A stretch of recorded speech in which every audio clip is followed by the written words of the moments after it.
Don't ever say you can't find anything to do in Detroit. Hart Plaza and the Riverwalk are just a couple of spots that you should check out, but there are dozens of attractions. We'll take a look at just a few of them on this edition of Specs Profile.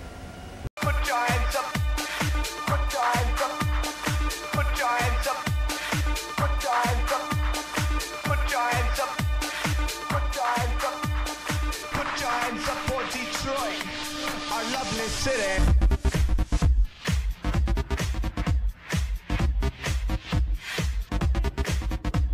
Put giants up for Detroit. Giants up for Detroit. Extreme sports is becoming more and more popular. Does your son want to be the next Tony Hawk or his generation's Rodney Mullins, creating new flip tricks?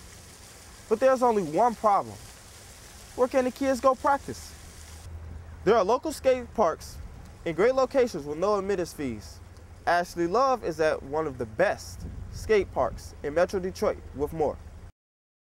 We're here at the Birmingham Sports Plaza where yet another skate park has sprung up. In recent years, extreme sports like skateboarding, aggressive inline, and BMX have become oddly and amazingly popular. It's easy to tell that skateboarding is dominating with TV shows like Rob and Big and The Life of Ryan on MTV. Kids of all age groups are being exposed to pro skateboarders in an all-new manner. With Tony Hawk having like 9 video games and EA just released their first one, it's easy to tell why children of all ages are putting away their mitten ball for wheels and boards.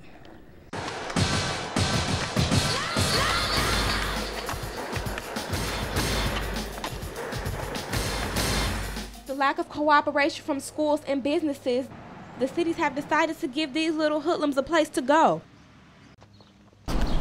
Well, most of the parks are built, kind of to replicate the street spots that we would go to, so it's more, it's better to have parks around so that you can, when you can't go to certain spots that you normally want to skate in the streets, you can go to a park and you can settle with that, and it's actually allowed, and it's built for it, so that just makes it a lot better. Well, it's better because there's like ramps and stuff, and it's easier to do tricks. It's a lot more safe. You can actually come and try different things. Instead of going everywhere and getting caught by the cops, you have a safe place to go and not get in trouble. I like it. You can do a lot more stuff than just on the street, so I like coming to the park. It seems to be working for some, but are these skate parks plentiful enough to keep this growing trend satisfied, or will it fade out like the hula hoop? They really should think a lot more about location, because they'll put a bunch of them together instead of spreading them out so that, some people have to drive a couple hours to get to one and some people have one in their backyard. No, I think there should be a lot more around here. But no, I don't think there are enough free parks. Yeah, there's 2 around me within a 10-minute drive, so I don't really mind.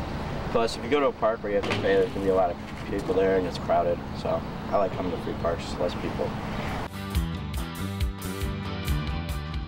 It may seem that skateboarding could be a trend, but in reality, this pastime was created in the 60s when surfers couldn't surf. Even though skateboarding fell off the face of the earth until the mid-70s and took another break after that to the late 80s, it's been here to stay ever since. Along with Birmingham, there are also free parks in Trenton, Wyandotte, East Lansing, Troy, and Monroe, just to name a few. Oh, yeah!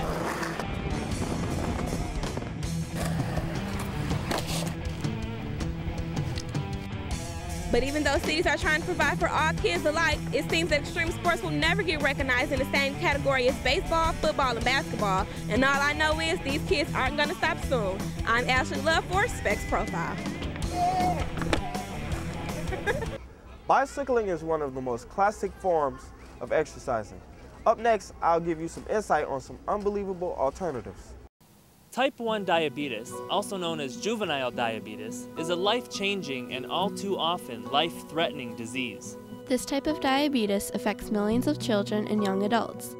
It happens when your body doesn't produce enough insulin, the stuff needed to change sugars, starches, and other food into energy for daily life. People with type 1 diabetes need to take insulin shots every day and prick their finger to test their blood sugar level. They also need to watch their eating habits and daily activities, forcing them to be a doctor, dietitian, and mathematician all at the same time.